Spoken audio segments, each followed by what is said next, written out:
40 minutes. So what this means is we've shut down the APY for the non-supported pools, and we have not started the APY for the new stable swap. So right now is your time to migrate over to the new pools. That way, when we start the rewards on the new pools, you'll be able to get an APY. And because not everybody will have migrated over, you're going to get a higher APY. And this is an opportunity for people who are not in these pools, right? Right now, if you don't have the option to migrate because you were never in these pools, you can just deposit and you will benefit from the higher APY due to the fact that not as many people are in those pools. So it's a strong opportunity. Now, there's a handful of other things that we need to talk about. One of them is that PancakeSwap fixed the issue with their slippage. So now, we've been on them about this for months, but they finally fixed it. So now, if you go to add liquidity on PancakeSwap for AFD, and you don't have your allowed slippage set all the way up to like 92%, your transaction will fail. And this is how it's supposed to work, right?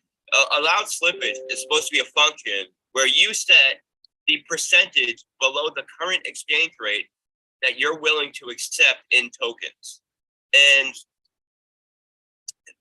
it was not working for their add liquidity functionality, and it was not working for some of their other products. For example, their smart router that they just came out with 2 days ago. And again, they did not make it public that they did this. So this has been a continuous issue with Pancake. You know, they took responsibility for this, and they are first of all, they fixed the issue. Second of all,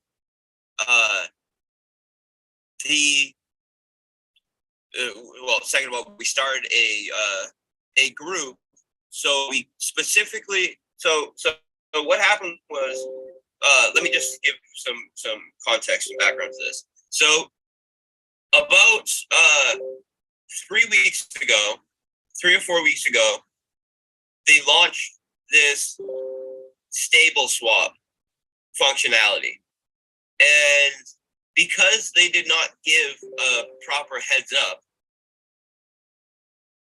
and just launched it, we were not able to earn yield on 2 of our stablecoin pairs through the backend lending that we were previously allowed to, because they no longer supported those stablecoin liquidity pools. And that also meant if someone wanted to get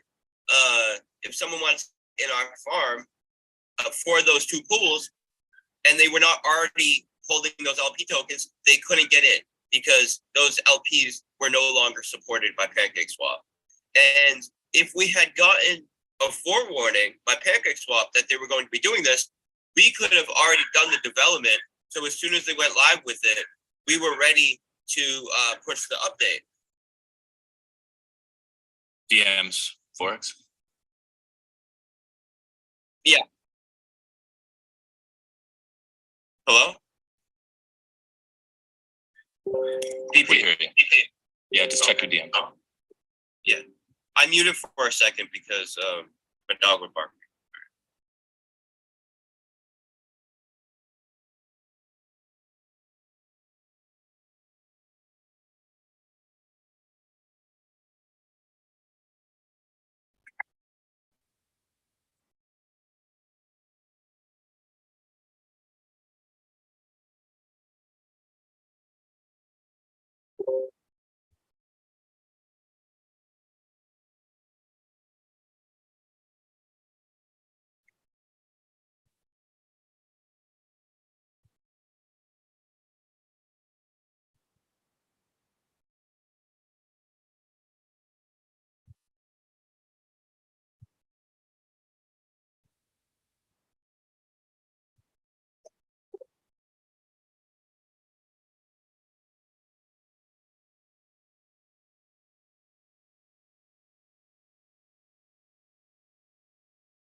Okay,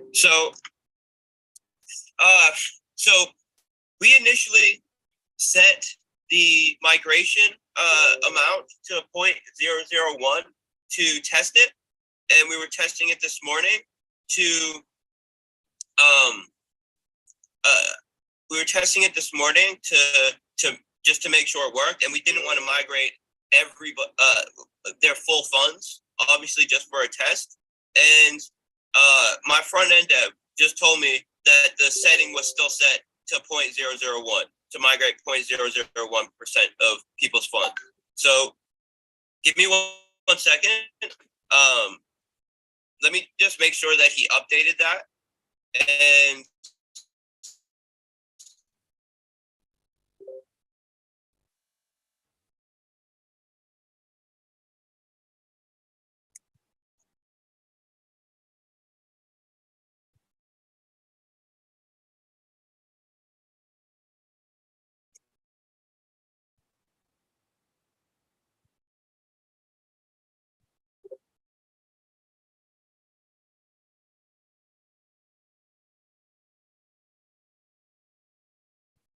okay, so sorry about that. Yeah, my front end dev is saying that it's still set to 0.001. So it just migrated 0.001 of people's funds. He's updating it to 100%, and people will have to hit the migrate button again. This is pretty aggravated at him that he did not change that, but it's not a big deal. It's not, you know, people are whitelisted for the full amount. People are just gonna have to hit the migrate button and go through the process again. It's pretty pissed at the front end dev for this, right? Because it went very smooth, it went perfect, and it only migrated 0.01% of people's funds. So people will just have to hit the migrate button again and do it with the setting set to 100 instead of the test amount. He's pushing the UI to allow for that now. Okay, it's ready to go. So yeah, everybody just refresh and hit migrate again. It did migrate you, but it only migrated 0.01% of your funds, you know, because it was still set to the test setting, what we were running to test people's. So it's ready to go now. It's live. Let me just make an announcement. You know,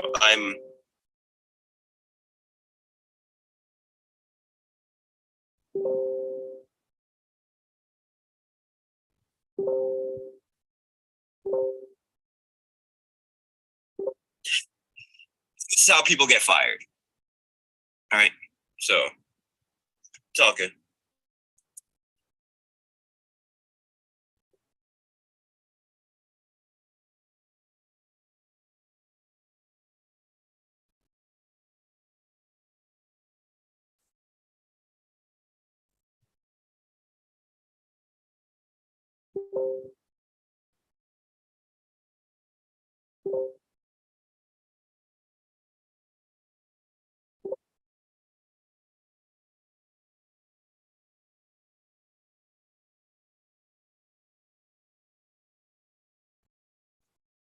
Okay, so you know, I've already explained it, but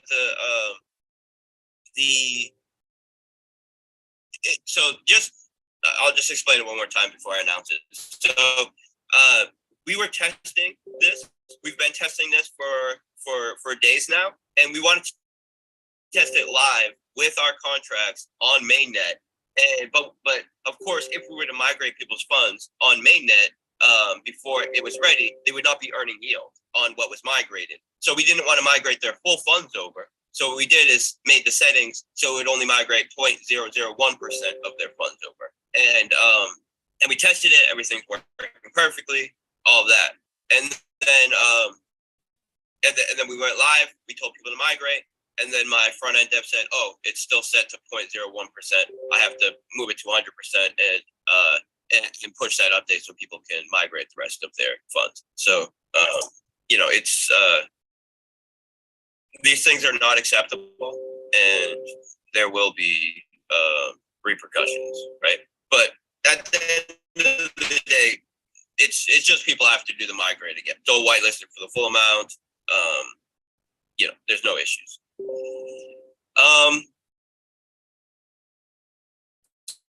So I'm going to announce that. I got to announce that now. What I'm going to do is I'm going to push back starting the yield a half an hour. That way, everybody gets a fair warning, right? For anybody that clicked the migrate button and stopped paying attention or whatever. And that's why I'm going to announce it again. I have a ton I want to talk about in regards to some stuff that we're doing with PancakeSwap, in regards to some other products that we have coming out. We have some major updates, right? And we're making major progress on a lot of things. Also, we have a top 10 crypto YouTuber locked in, right? So there's a lot that I want to talk about. Let me just make this announcement.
I'm just making announcements, guys. I'll be back in a minute.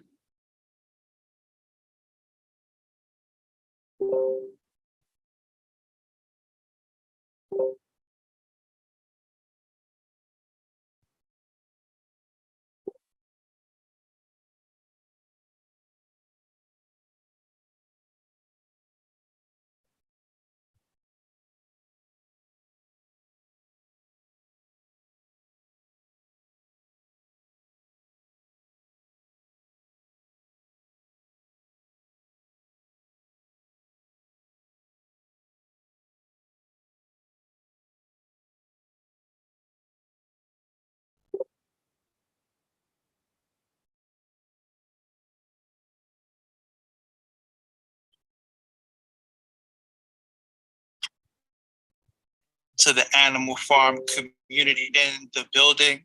The most powerful, largest community-owning driven project in crypto. We out here taking over DeFi. Who else launching in the bottom of the bear market? Rumor says that forex timed the market. He timed the bottom. He got us all in the Animal Farm at 15.6 K BTC. ETH was $1,000. Got us open the Animal Farm right at the bottom. Said, here guys, have fun, get rich. Bought all our assets to the Animal Farm, the true arc of the bear market. And now we're sitting here pretty, 20K BTC, $1,400 ETH, baby. Come on, son. Who else? Who else? Who else? Yeah, you know, I'm so excited about the stuff that we have coming. I'm just getting confirmation by the front end dev that he switched it over to 100% instead of 0.001. But while I wait for this confirmation, let me just talk about the what we have coming. So yesterday, I had a meeting with our two new development teams that we brought on. So right now, we have a 4-man dev team. Oh, actually, I got something super bullish to talk about. We locked in the fiat on-ramp. So I said previously that we locked in the fiat on-ramp, and we did, but let me explain. So we initially got approval for a fiat on-ramp called Gardarian. And that was great, but they did not have the ability to do smart contract integration, which means that we could only buy the drip, for example, off of PancakeLock instead of our native DEX, where the user can avoid the tax. We couldn't set up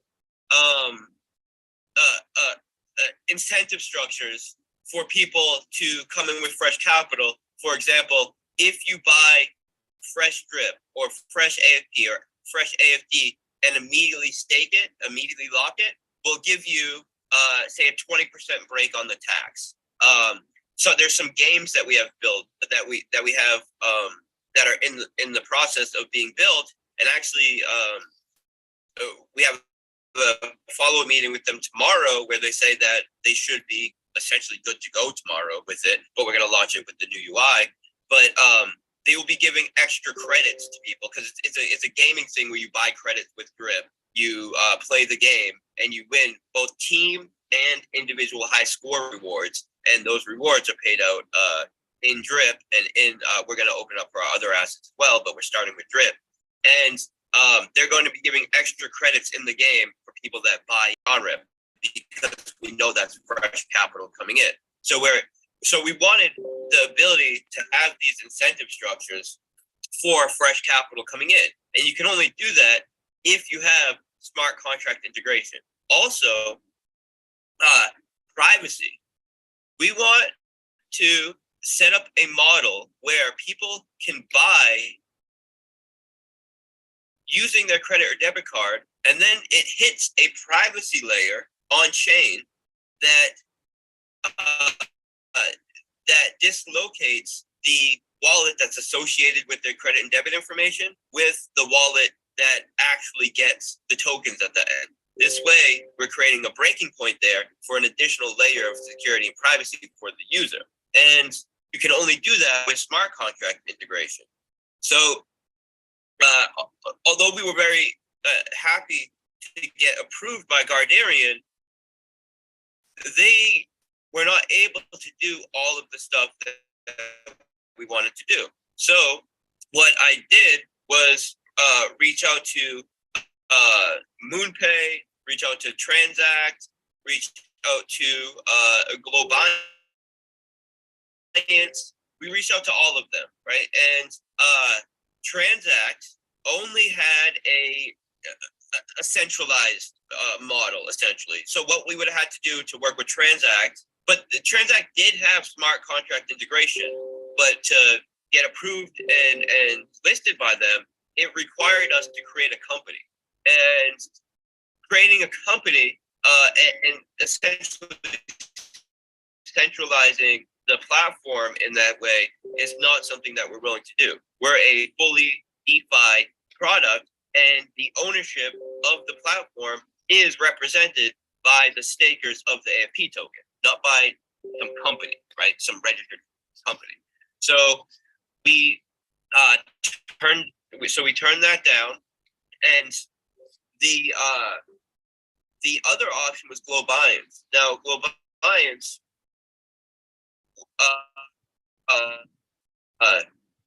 they did not have the ability to do smart contract functionality and integration, but they were willing to do the work to allow for it. But and also Gargarian said that they would potentially be willing to do that, but it would take them months to do it. And we're ready to go essentially with all of the drip stuff. So we didn't want to. I'll check the DM in a minute. So we didn't want. Yeah. So we didn't want to. We didn't want to put off being able to launch this stuff for months while we wait for Gardarian to do that work. And also they're charging us a lot of money to do that. So Globian said they're willing to do it. They can do it in a few days. Take them about a week to do it, and they are and they did not require us to do a registered company, so we can do it in a fully DeFi way. And I think this is massive. No KYC under $2,000. So Gardarian and all of the other ones, you needed to KYC no matter what size purchase you were doing. And that becomes a limiting factor. But with Globians, no KYC under $2,000. And what that means is you can go buy a gift card. Go buy a few $500 gift cards, and you can use those. No KYC, you got a private fiat on-ramp. And that's very powerful, especially a private fiat on-ramp that allows for contract integration. So we can set up all the incentive structures and all of that. Now, the listing price was way more expensive. That was kind of the only downside. So like more than double the price, and we're talking about 6 figures, right? So and this, so as you guys know, on Animalfarm we have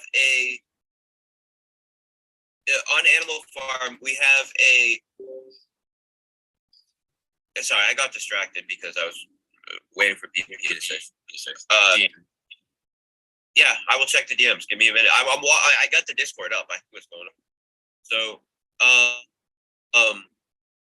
So, man, yeah, I forgot what I was saying. So,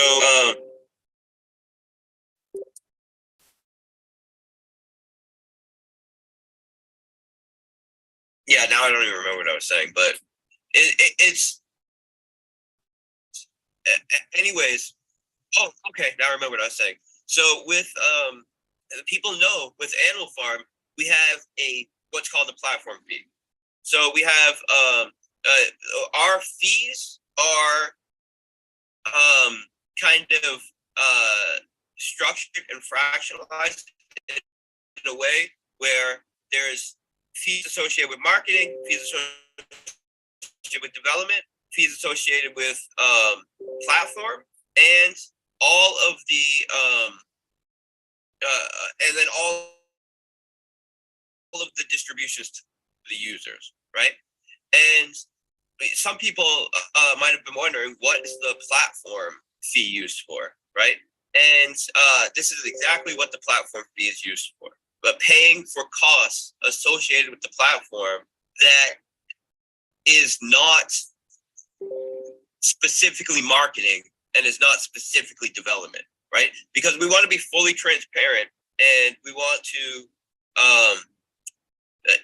if something's allocated towards development, we don't want to spend it on marketing. If something's spending towards marketing, that's all we can use it for, right? We're very strict about these things.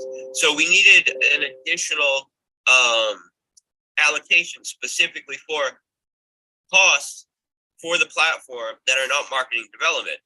And that goes for like audits. It goes for stuff like this fiat on ramp. So so that's perfect, right? Because it's costing a significant amount of money to get these fiat on ramps live, like 6 figures. But that's specifically what the platform fee is for, and we have enough funds to cover it. Now, they were like twice as expensive. So I spent the past week negotiating with them, and we got the cost down significantly. I don't want to say the cost because I don't want to make trouble for anybody trouble for them, like in the future, like if someone else wants to use them. I don't want them to say, well, you gave these people this rate, and why are you charging us this? But we got a good rate, right? We got a very good price. So yesterday we came to agreement on the price. We came to agreement on everything, right? So we're good to go. We got smart contract integration, no KYC and $2,000, which means you can do it in a private way if you want. Another big thing is Gardarian, for example. They limit users to $10,000 worth of transactions a month. Globiant is not. So of course you'll have to KYC if it's over $10,000 per month, but they're not going to limit you. You can do essentially, as long as you have KYC, you can do transactions of essentially any size.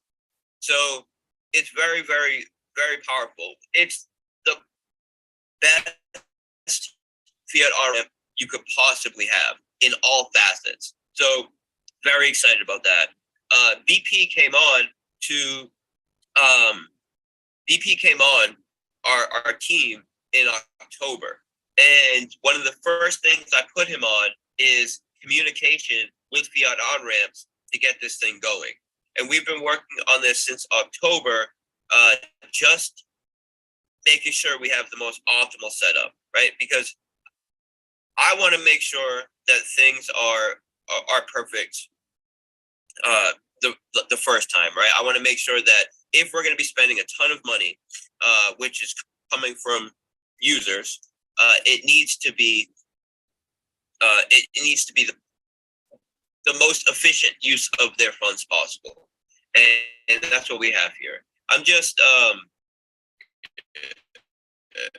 I'm at the dev Discord, and we have the admins doing the migration now to make sure it's set to 100%, and I'm just waiting for confirmation on that.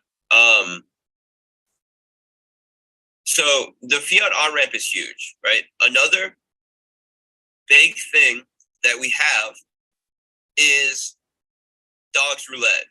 So with Dogs Roulette, we just had a dev meeting yesterday, and we were able to work out exactly what needs to be done to finish Dogs Roulette and what concept we want to go with as far as a UI. So what we did was we set up a meeting where we went over all of the functionality of the contract and everything that we want. We set up a follow-up for tomorrow with the back-end dev to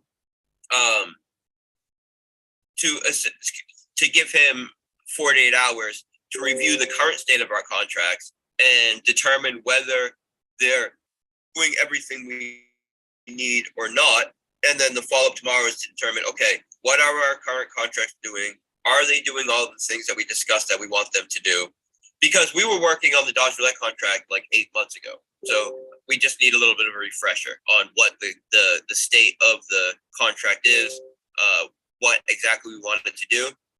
And also, we brought on an extremely talented front-end dev. We had a choice between 2 front-end devs, and we need one to do the single asset lending, and we needed one for dogs roulette.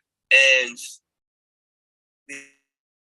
we had a choice between two very competent front end devs, but one of them has shown the ability to do very intricate and innovative front ends, and he's very experienced in Web3. So we decided to put him on the dogs roulette job because there's a lot more room for creativity and innovation when it comes to the game, as opposed to the single asset lending. The single asset lending UI is going to be similar to the current single asset dashboards right now. Like it'll have different functionality, but the UI is basically the same. It's essentially just a single asset staking pool. And I'll talk about all the extra stuff it does in a second.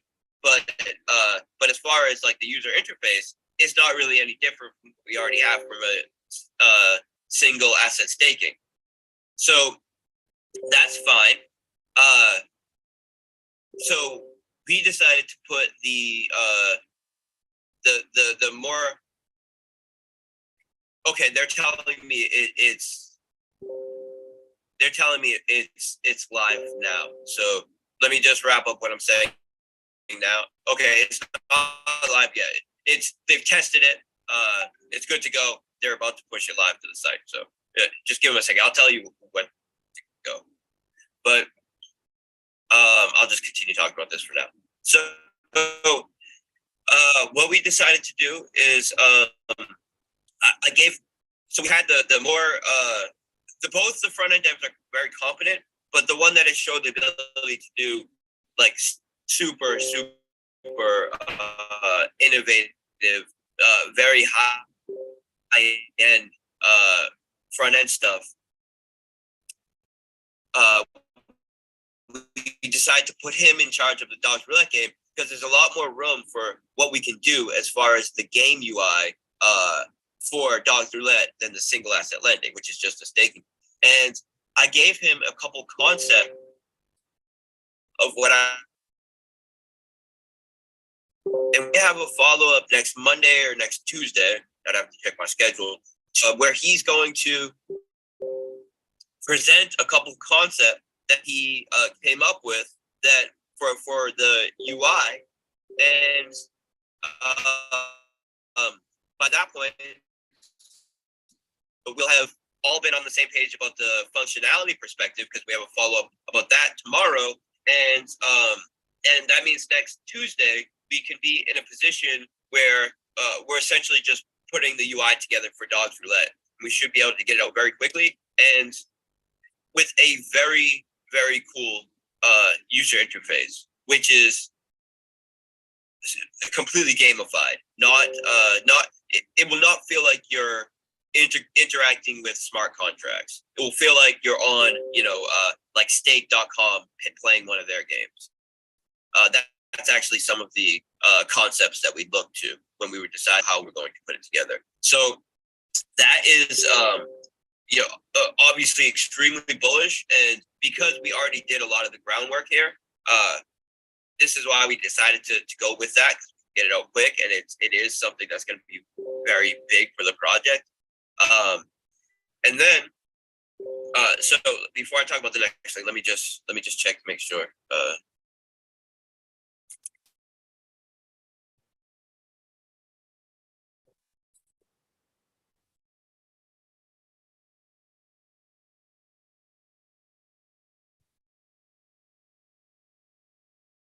Okay, and then for the single asset lending, we have something very big coming, right? And we had a meeting about this as well yesterday.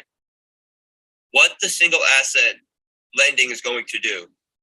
Previously, I talked about us lending to a bridge, right? And we were trying to determine what bridge we would be working with, what makes the most sense, and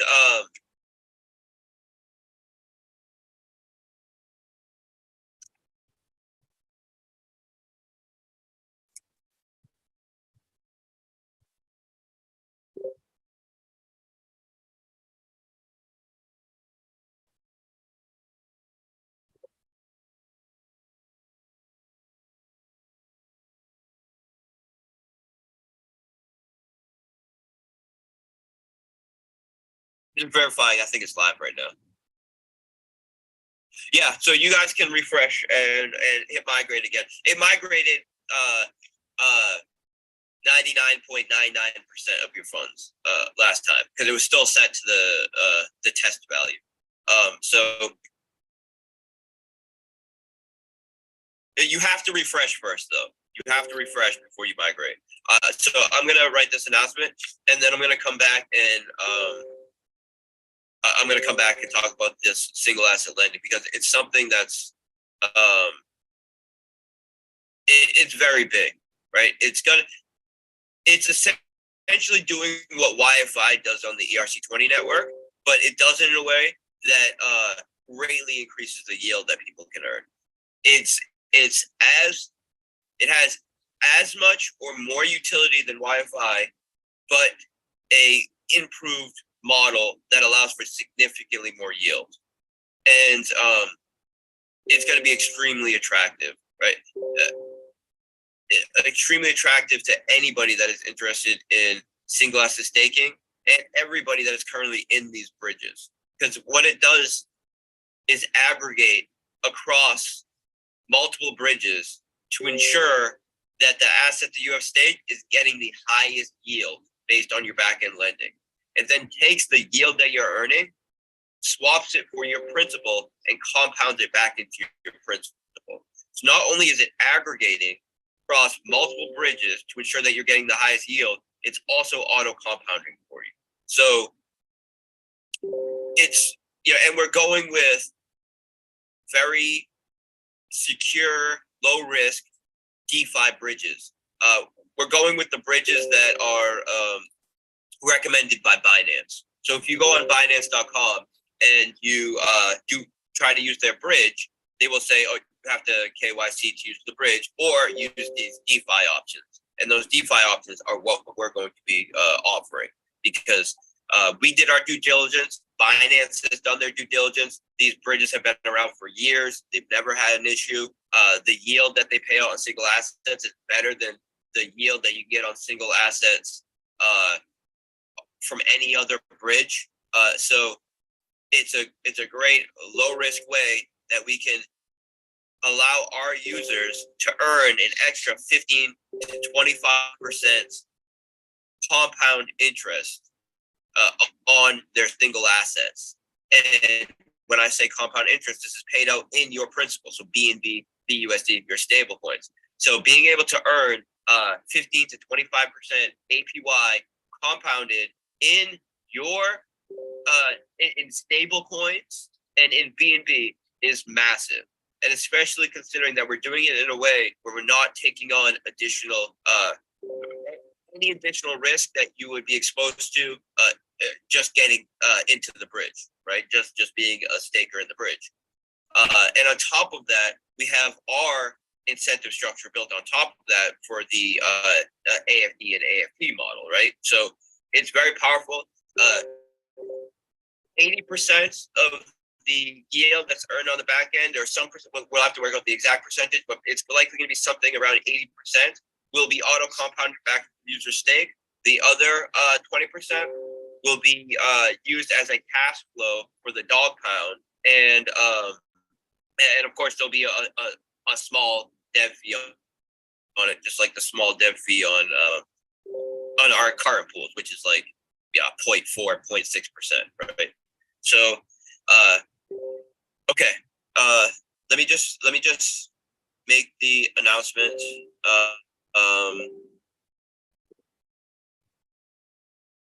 And I'll be right back.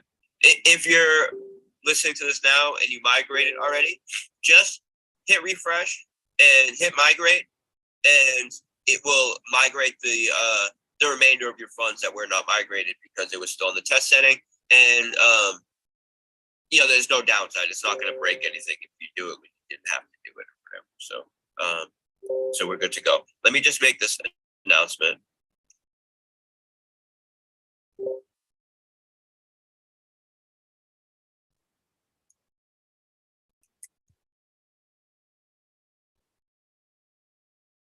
Someone said forex is pissed. Yeah, honestly, because we tested everything. We tested everything extensively. We know it worked perfectly. We had flawless delivery on it, and then because the front end dev left it at 0.1% instead of unless it left it on the test amount. Now we have to tell people to do it again, right? So yeah, I'm pissed about that, and there will be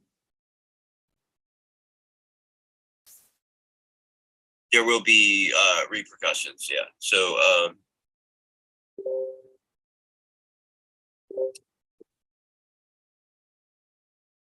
let me just make these announcements.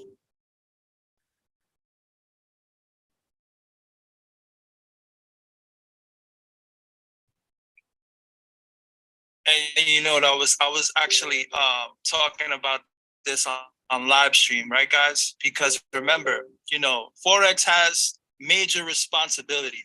So it's like, yo, we all together, we got to put our bricks in, and people who are part of the team also have to realize, like, yo, we got the community in our hands.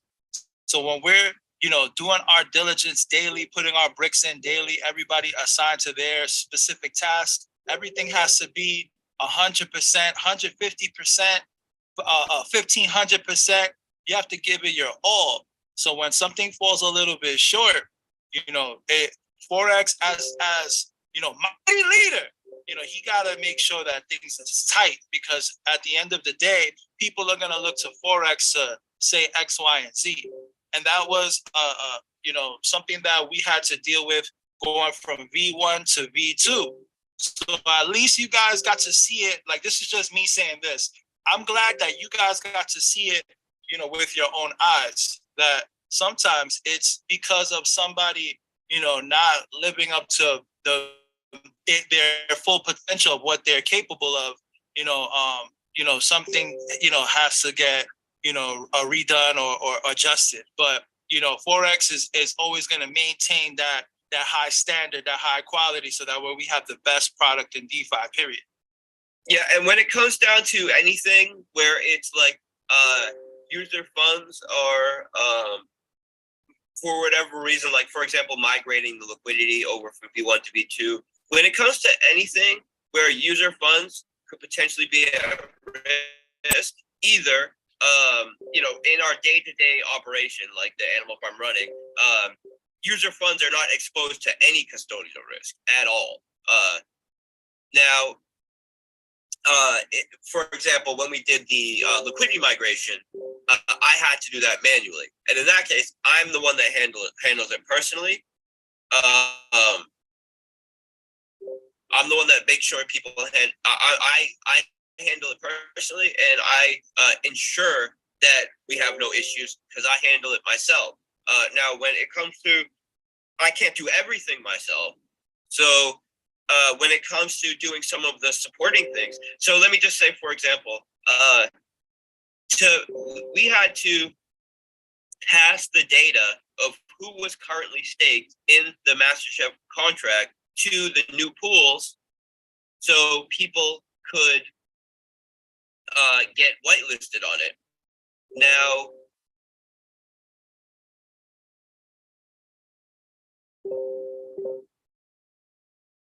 sorry, I'm distracted because I'm reading on this. Now, to do this, it took sending functions as the owner of the MasterChef contract. This is something that I could not put anybody else in charge of, right? Because it required having the keys to the MasterChef contract. So I handled this myself, and I'm the one that does that. But when it comes to something like setting the test amount to something where user funds are not at risk, because the worst case scenario, a portion of their funds are migrated over, and then they have to do it again. When it comes to something like that, it's the job of a front end dev to do it, and then he does something stupid and keeps it on the test value, and then 9.99% of, or sorry, 0.001% of people's funds are migrated instead of 100%. So,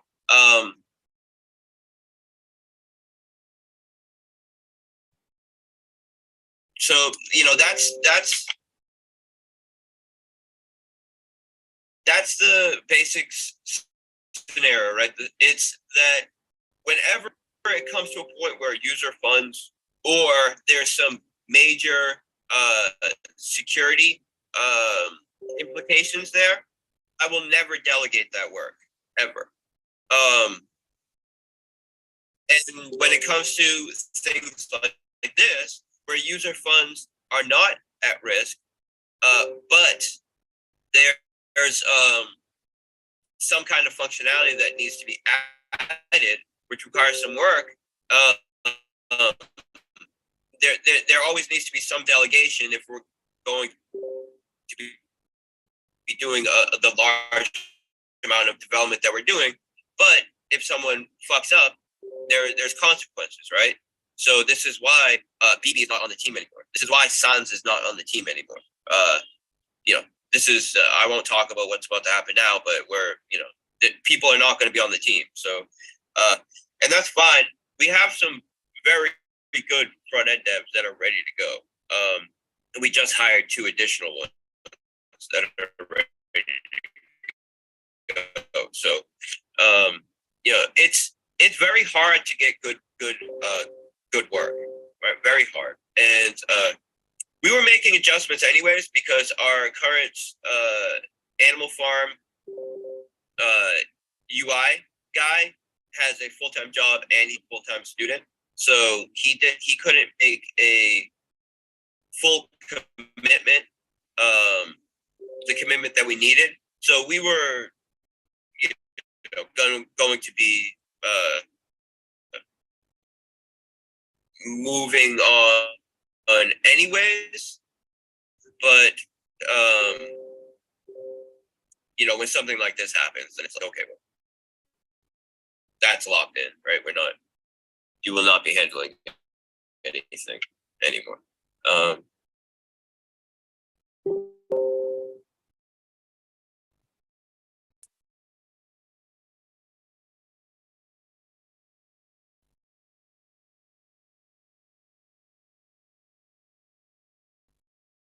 All right, guys. I'm just getting the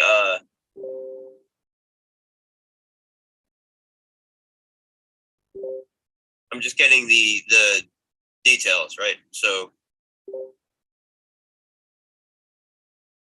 1 second.